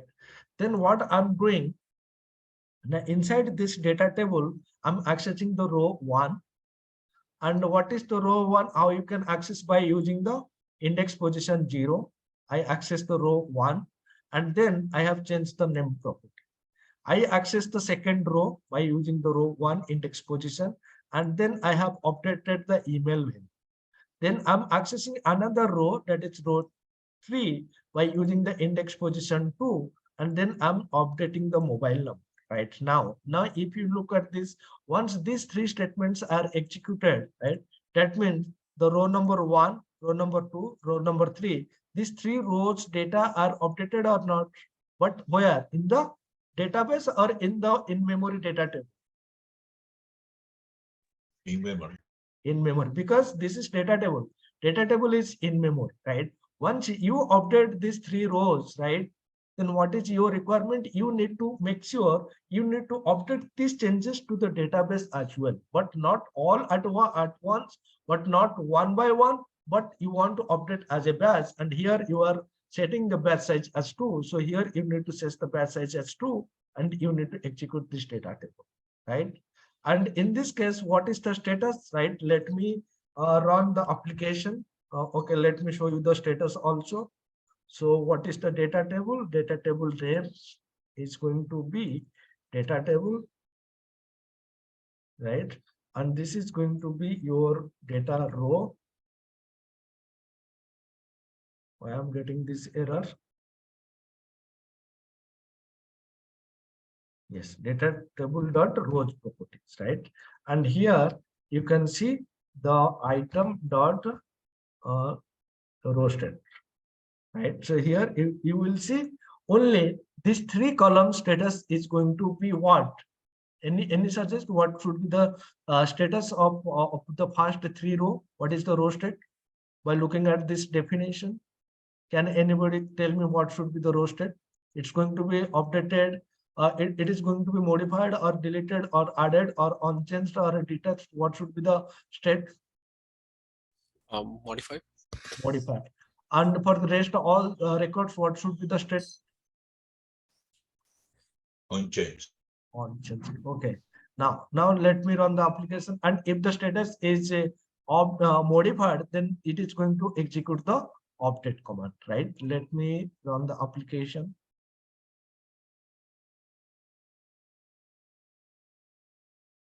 So first modified 2 records, then it is going to be unchanged. Why it is going to show me modified 2 records?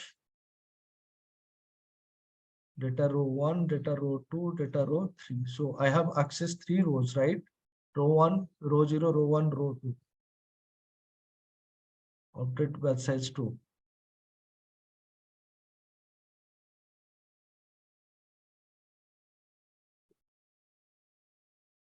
Maybe because it's only modified 2, because the batch size is 2.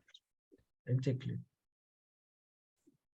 So you can see name changed, email changed, and mobile changed. So as it is using batch size 2, so you can see 2 status are modified. And again, when the next batch is execute, at that time the 3rd row will be modified, and that is what is also going to be updated into the database. See here, name is changed, email is changed, and mobile is changed.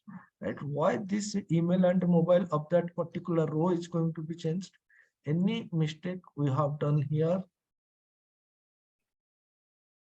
Yes. Can anybody show me why it is showing 2 and what mistake we have done here? Which column value we are updating here? Row 3. Row 3 or row 2? Like basically we are updating row 2, but we should Exactly. write row 3. So you should type like this, right? So, right. So let me, okay. So now let me run the application. Now it should show me the status of each row perfectly. So modified, and then unchanged. Clear? So basically, it updated 2 rows simultaneously, but eventually it performed for all rows in batch. No, in batch, right? So in batch, it is not going to perform for all rows. So it is going to check, right? So whatever update operation I'm showing executing here, right? So in this data table, how many rows are going to be updated, right? Only 3 rows. And then for those 3 rows, it is going to fire the update query, not for all. No, that is correct, but actually it went through all the rows, right? No, why it is going through all the rows? So here I'm only using this for loop to show you the status of each row, but that doesn't mean all rows are going to the database. No, that is fine, but on line number 45, you have mentioned like update batch size 2. So in this case, see how many rows I'm going to update. I'm going to update 3 rows. Three Out of rows. these 3 rows, it will take 2 rows at a time, and then the rest of the row, it is going to send again.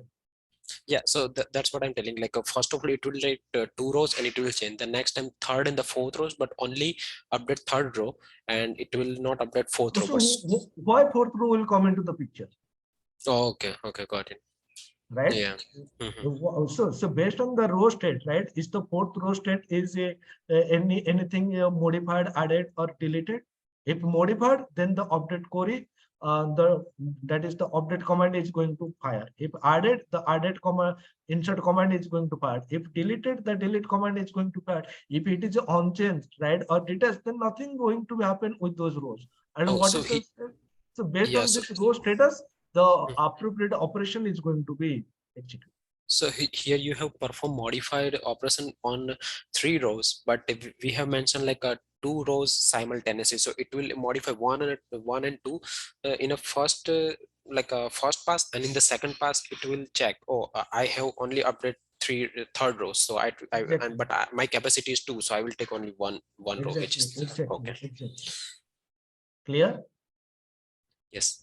Okay, now let us quickly do the rest one, which one is delete, and then I will show you the best way to use these things, right? Right. So you can see, this is my connection string. Let me go through the, the code quickly. This is my connection object. You know what is this? I'm creating the data adapter. I'm fetching the data from the database. And you can see what data I'm fetching from the database. The query saying that I'm fetching the employees whose ID is greater than 105. So my requirement is that I need to delete those employees whose ID is 105, right? Based on some condition, some active inactive column is there, right? You need to delete the active column, or you need to delete the inactive column, right? Based on the condition, I'm just going to show you the delete command, right? So I'm fetching the data, I'm filling the data table, right? I'm writing the delete query, I'm deleting the employee from the employee table based on the employee ID, right? And this is my delete command, and this command taking one parameter, that is employee ID. So I'm adding that parameter to the delete command parameters collection, right? And I'm specifying this command is going to be my ID column value, right? And then I'm setting this update batch size property to 2, right? And here, right, as I mentioned, right, whenever the data table row state is going to be uh, I mean, uh, uh, deleted. Now, whenever you call the delete method, right? So in this case, you can see I'm deleting those records from the data table, but this deletion is going to happen inside the data table, not in the database, right? And whenever the row is deleted, right? Whenever you are deleting the row using the delete method, that row is deleted from the data table, and that row is identified or marked as a deleted row state, right? And in this case, that row is marked as a deleted. And then when I'm executing, I'm calling this update statement by passing the data table, right? This data table will check, is there any row which is being in added state? No. Is there any row which is in modified state? No. Is there any row which is in deleted state? Yes. Few rows are there, which row state is deleted. So it is going to fire the delete command, and it is going to fire the delete command as a batch of size 2. So 2 rows are going to be deleted, and then 2 rows are going to be deleted. Accordingly, it will continue until all the rows are going to be deleted, right? So let me run this application and show you the output.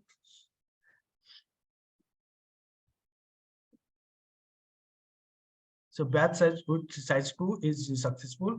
Right now, if you go to this table, right, then you will see that row which is from 106 all are deleted, right? So this is how you can perform the batch insert, update, and delete operations, right?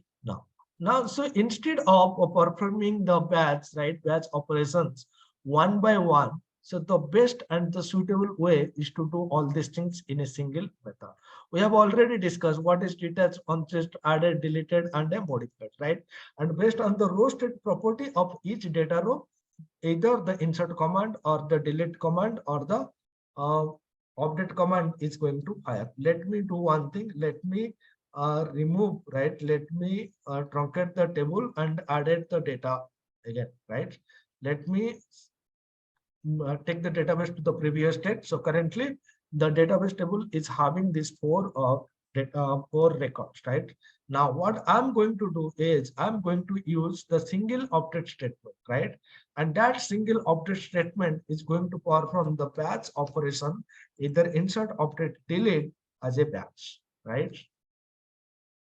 Right. So let me show you this thing. So also this main method doesn't do anything. It is simply called this batch update method, right? Let's start the discussion for this batch. So this is my connection string. This is my connection object. First of all, I fetch all the data from the employee table and store all the data inside my employee data table, right? So what I'm doing here, I'm adding two more new records, right? I'm adding two more records with the ID 104, 105, right? This is not record, but I'm just passing. So while I'm adding these two records, so what will happen, right? The row status, right, of this data table for this particular two rows is going to be added, right? So in this case, I'm not calling this a acceptance method. Nothing is being called, right? That means this row status of this particular two is going to be added, right? So these are nothing but what is the status?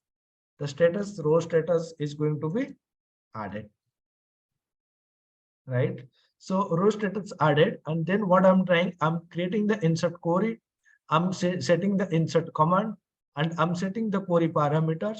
I'm setting the update row status to none, right? And this is for the add operation, right? Then what I'm doing next, I'm setting the update command. So I'm writing the update command. The rest of the string are going to be same update command. I'm setting, creating the command object by passing that update query and the connection object. I'm setting the parameter, right? What this update query expecting, and these are nothing but the parameter of my data table, right? And then again, I'm setting this as none. Right now, what I'm trying to do, I'm just fetching the row one data and updating row one name and updating row two email ID. So I'm doing changes with two existing data row. So in this case, right, data row, once it is changed, what is the status? Status will be modified, right? Status will be modified. So here the status is also going to be modified. So two employees, so you can say two records with the status added, two records with the status modified, right? Then what I'm doing, I'm just creating this delete query, right? And using this delete query, what I'm trying to do, I'm setting the command, right? Delete from employee where ID equals to employee ID. Then attaching, I'm creating the command object, right, which is pointing to this delete query and the connection object storing in the delete command properties. Then I'm adding the parameter delete query, right? I'm specifying from where I'm getting the value, and I'm again making this update row source to none, right? Then what my intention is, from this data table, I want to delete two records, 100, 101. So what I'm trying to do, I'm checking this condition, right? So I'm looking through all the data table rows and I'm checking if the ID is 102 or 103. So in this case, I'm going to delete these two records. If the ID is 1002 or 1003, then just call the delete method. So this method will mark the status row status as deleted, right? So with these changes, we are having two records with the status added. We are having two records with the status modified, and we are having two records with the status deleted. And I'm providing this size as 2, right? So now it is total how many number of operation, right? So it is going to perform those operations one by one, right? What with the size of 2, right? And then I'm simply calling this update method, right? Now to show you the things in a better manner, so what I'm trying to do, I'm just using this collection. I'm using this data row here, right? And I'm just going to print collect data table dot rows properties, right? And here I'm using this console.writeLine to print the row state, right? So row steps, right? Now with these changes, let me run the application, and you will see that this single batch update method based on the row state, right? The corresponding command is going to be where. See, we are having two modified state, two deleted state, and two added state. Right now, if you go to the database, this is my original data. Let me open a new query window and let me execute the command. See, 101 name changed, 101 email changed, right? These two are modified. So the modified state, so these two are changed, right? Then if you see, not this one, right? If you see these two records, 102, 103, those two records are deleted because we have marked the row state as deleted. And then you can see 4 and 5, these two new records are inserted, right? So basically using a single update method, right? Here I'm not calling this update method again and again. I'm using the single update method, and this update method is going to perform the batch insert, update, and delete. So based on this data table, each row having this row state, and based on the row state value, right, the corresponding command is going to fire. If the row state is added, right, then the insert command is going to fire. If the row state is modified, the update command is going to fire. If the row state is deleted, the delete command is going to fire. And everything and every operation, right, is going to perform as a batch, and the size of the batch is going to be 2 in this example. Clear, guys? Yes. Yeah, but one question. In the insert command, there is no guarantee that the ID is going to be that one, right? 104 and 105, because it could happen that Sure. somebody else added See, the in record. this case, you can pass 1 and 2, no issue, right? Let me run this application. But as we have used the identity column, right? So those identity column means, say, you can see 4 and 5. So in that case, it is not going to be 1 and 2, it is going to be 6 and 7. Right? So as it is Right, identity okay. column, but there is no way that you cannot pass any value higher. So this is the one of the I can say issue with this mechanism. But this value, if you pass, then this is going to be ignored. And if it is not identity column, then this value will be inserted into the database. Clear? Yeah, it's okay. Yes. Just to, so I could see that if somebody else had inserted a record, those numbers wouldn't match. But okay, now I see you can use So any for number that, there, again, any number. Okay. yeah, if you want to make sure this value should be inserted, then one changes you need to do, and the changes is you have to remove this identity. Once you remove this, then whatever value you are going to pass, those value will be stored inside that column. And is there a way to handle the identity insert property so that you can turn it on so you can insert in an identity column, or you cannot handle it from here? Yeah, I have tried to pass the value null from here, but this is not worked anymore. Okay, let me try to pass null value here and see what happens. I have tried this one, but it is going to give me error. Object cannot be cast from DB null to other type. Right, so it is see the problem, you know what, the data table is created based on the database, right? And in database we mark this column as a primary key. Primary key means what? It is not null, right? And as it is not null, I'm unable to pass the null value from here, right? If it is accepting null value, then I can pass this, right? I have tried this one, but it is not working in this case. Okay. And so basically, no, it's okay. No, I see. It's okay. Thanks. Right. So because the data type is not marked as null, so it is not null, right? If you go to the employee table, right? Employee DB table, and if you show the definition, right? Design. So ID, it is allow null. The checkbox is not checked. Means what? It is not going to allow null. And as it is not allowing null, you cannot pass null. Right? So basically, if you are if you are assigning some, you can consider if identity, you can pass the same value here, that is fine, right? And if you are most of the scenario, if it is not an identity column, right, then you can pass the value here, right? Okay. Yeah. Any more questions from anyone? No. No questions, right? Fine. No questions. Okay, so one more small concept that what we are going to discuss today, and that is connection and disconnected oriented architecture, right? Most of the time people are getting confused. So what is connected oriented architecture? What is disconnected oriented architecture? How they are exactly working, right? So let us try to discuss this thing and then we'll complete our session, right? So the ADO.NET, what is ADO.NET? It is one of the Microsoft technology, or you can say it is the data access technology, which is basically used to establish a communication, right, between the .NET application and the different data sources.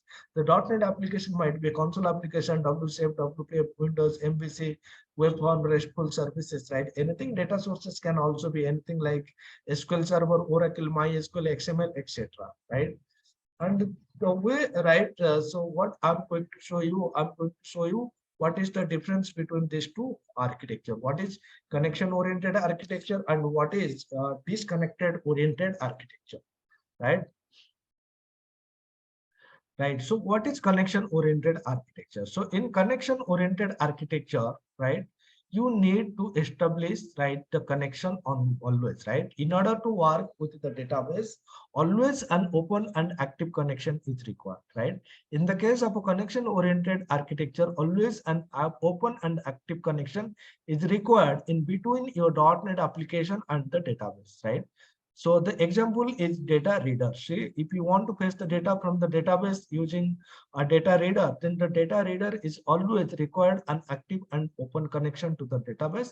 If the connection is closed, then you cannot access the data. And at that time, if you are trying to access the data, you will get one runtime error. And the connection oriented architecture access the data in forward only direction. That means once you access one row, then you cannot move back. You cannot access the previous row. You can always access the next row, right? There is no chance that you can access the previous row, right? The connection oriented architecture is read only. What it means? It means once you access the data, then you cannot modify the data. There is no chance that you can modify the data, right?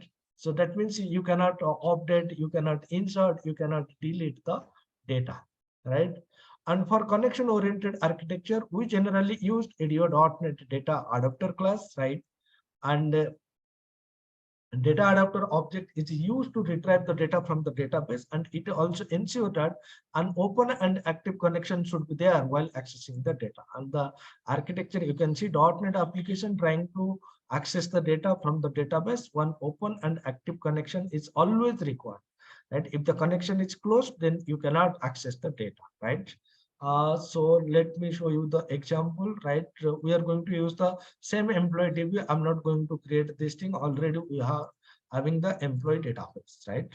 Let me run these things, right? So here you can see this is my employee DB. I'm fetching the data, right? I'm using the select query. You can also use a storage procedure. I'm opening the connection. I'm using the execute reader because it is going to return me table of data. So I'm using execute reader. I'm storing the data inside this str and using str.read method, I'm accessing the data.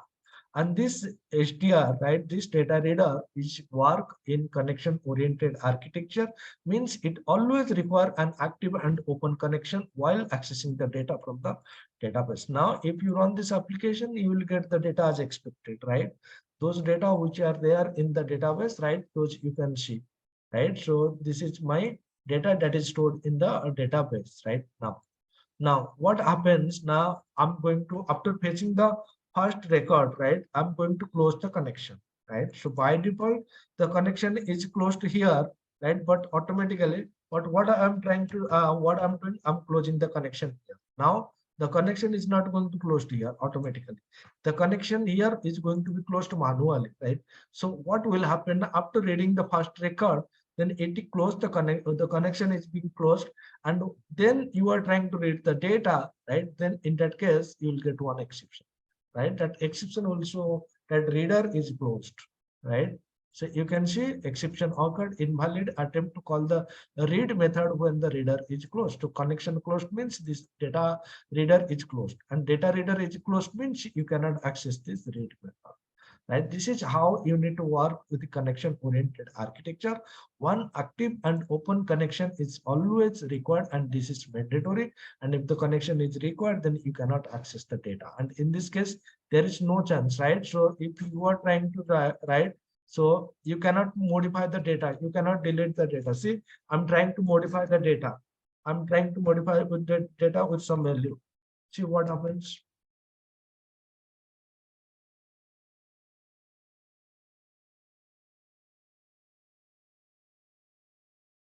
I'm getting one error or not? Property indexer cannot be assigned. It is read only. And there is no chance once you read this first record, second record, there is no mechanism, no way you can read the previous record. So these are the problem of connection-oriented architecture, right? Now let's see, understand what is disconnected oriented architecture. In the case of a disconnected oriented architecture, right? It is not mandatory there should be an active and open connection always, right? So in this, yes, connection is required, but not always, right? So in the case, what exactly now the connection sometimes required, sometimes not required, right? So when it is required and when it is not required, that is what we need to understand, right? So in the connection oriented architecture, we are use data reader, and in disconnected oriented architecture, we need to use data adapter and data set or data table, right? So what will happen now? We need to create an instance of a data adapter. Then we need to fetch the data from the database using the fill method. And while fetching the data from the database using the fill method, at that time, it will create the connection, right? It will establish the connection with the database, fetch the data, fill the data table or data set, and then it is going to close the connection, right? Once the data is fetched and once the data is stored in the data table or in the data set, then you can do whatever you want. You can modify the data table. You can add some new data into the data table. You can delete data into the data table. And for these operations, right, for addition, updation, right, deletion on the data table, you do not require an connection, right? Because this is our in-memory object, right? These are going to store the data temporarily in your data in your .NET application. For this processing of data, right? You do not need or do not require a data table. But once you modify the data, your data once you process the data, right? The processing of data is completed, and then if you want to update those things into the database, right? Then again, for that scenario, you need to use or you need to establish a connection, right? That means while fetching the data, you require connection, but while doing the in-memory operations, right, connection is not required. And once you perform the operations, right, on your .NET application, and again, if you want to update those modified data into the database or update or want to insert those newly added data into the database, or you want to delete some unwanted data in the database, again, you need the database connection, right? That means always it is not required, but when you are fetching the data from the database or updating the data into the database, at that time only it is required, right? So in this case, what will happen? Now, in this case, this data adapter actually works like an intermediator between the database and your .NET application, right? So this data adapter will communicate with the database, and while it is communicating with the database, he needs one connection, right? Once it connect the database, fetch the data, then he can provide this data to the .NET application, right? The .NET application having some data set, data table, right? This data adapter will fill those data set and the data table. And in this case, your data set and the data table are not directly communicating with the database. So they can do whatever they want within the .NET application, right? They can modify the data, right? Once the operation on the data has been completed, and if you want to update those data in the database, then you need to provide those data to the data adapter. The data adapter again establish the connection with the database, and again is going to update the data. So in this case, this data adapter is going to be a intermediator between your .NET application and the corresponding database, right? Let us understand this with one example, right? So what I'm showing you, right? This is the connection string, and this is my data adapter. I'm using this select star from employee command, right? This is my data table. I'm filling the data table. So in this statement, what will happen? This data, so in this table, we are providing this data table to the data adapter. The data adapter will communicate with the database by establishing the communication. He will execute the command. You will paste the data. You will fill this data table, and he will close the connection, right?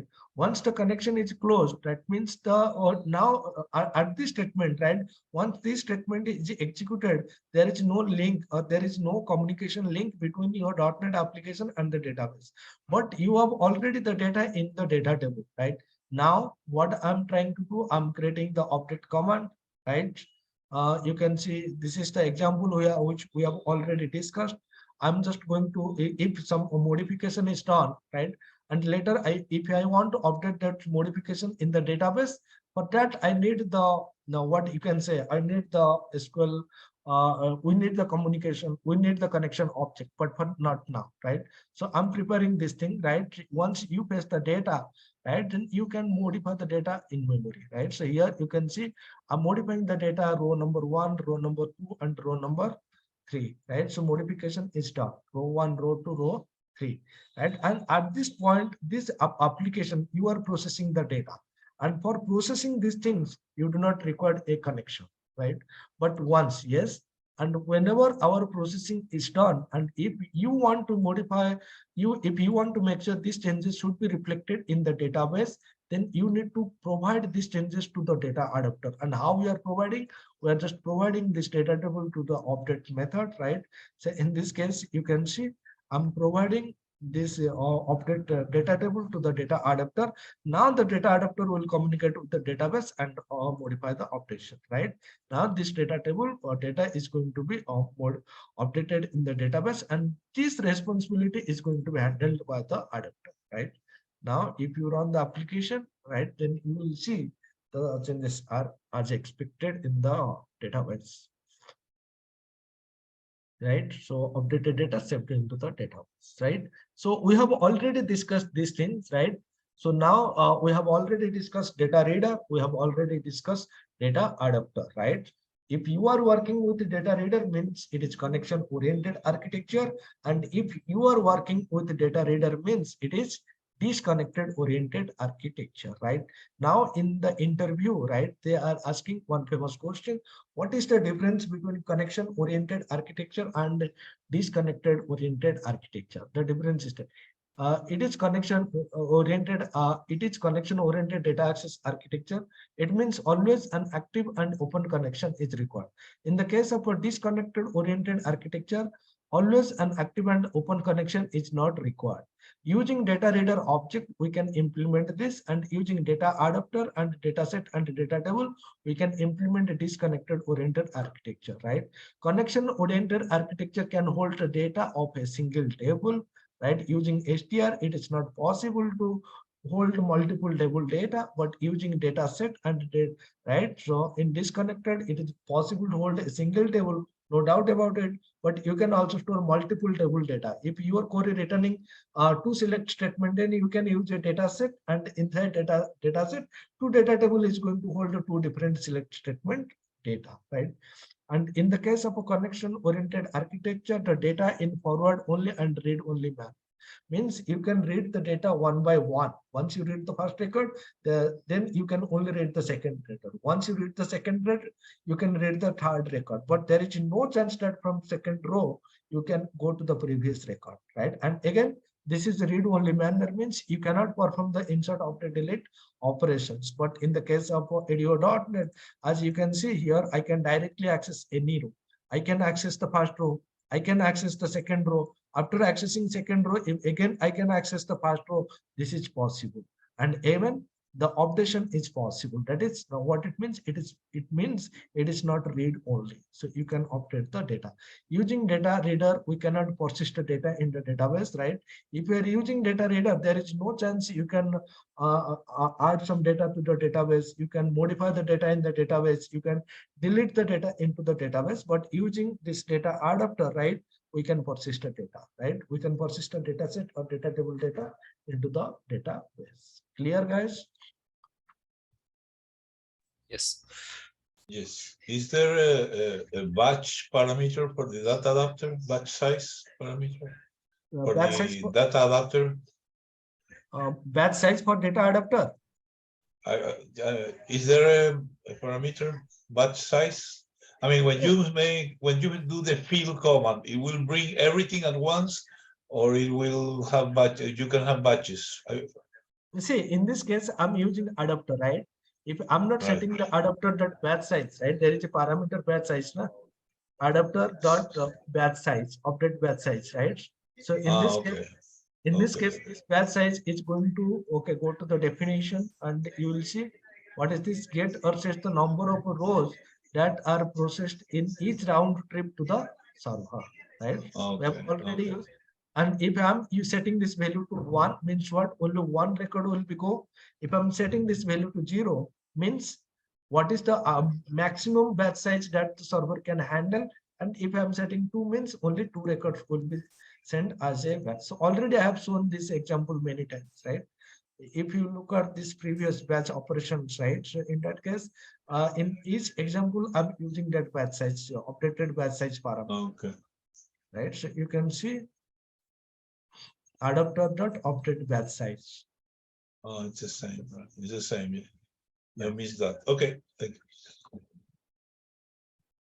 Okay. Any question from anyone related to today's session? So, which is the better performance wise we can use? Either it's a connected oriented or See, performance wise, if you are only fetching the data, right? If you do not want to update the data, then is it possible by using connection oriented architecture, by using SQL data reader? Is it possible that you can do this kind of things?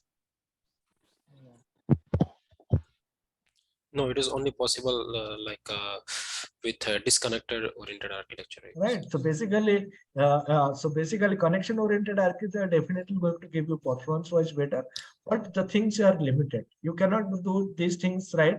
If you want to modify the data, you want to update, insert, delete, right? Those things should take effect into the database. Give me 1 minute, guys. okay.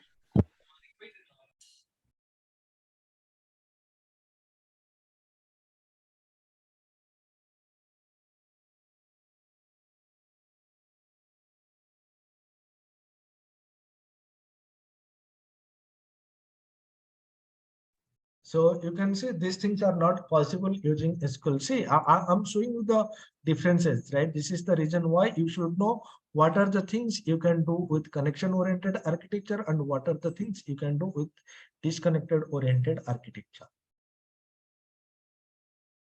Right? If you want only forward only, read only manner of data, then always it is better to use connection-oriented architecture. Right? And if you want to do disconnected oriented, means if you want to do some kind of operations on the data in memory, right? And then if you want these changes should take effect in the database later, then you need to go with the disconnected oriented architecture. Clear? Yeah, okay. Yeah, okay, got it. Right? This is the reason why I'm showing these differences here. If you go through this, then you will understand, right? Differences in the sense, based on what scenario you need to decide what I need to use.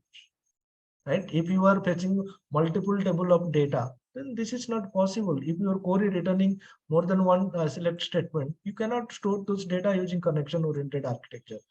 Connection-oriented architecture means what? The query should return a single result set. If multiple result set, then you cannot handle this. Clear, guys? Yes. Yeah. Any more question from anyone? No. Okay. No. So tomorrow we are going to finish the ADO.NET concept, right? And mostly we are going to discuss the transaction concept, right? How you can manage the transactions using ADO.NET, what is transaction, what is distributed transactions, right? And then we will discuss what is ADO.NET architecture. That is the last one, ADO.NET architecture. But before that, we are going to discuss the transactions concept, right? And with transactions, we will complete our ADO.NET and then we will start entity framework. Clear? Yes. Okay. Thank you, guys. Thank you. Thank you. Have a good Great. day. Yeah, Thank thank you. you.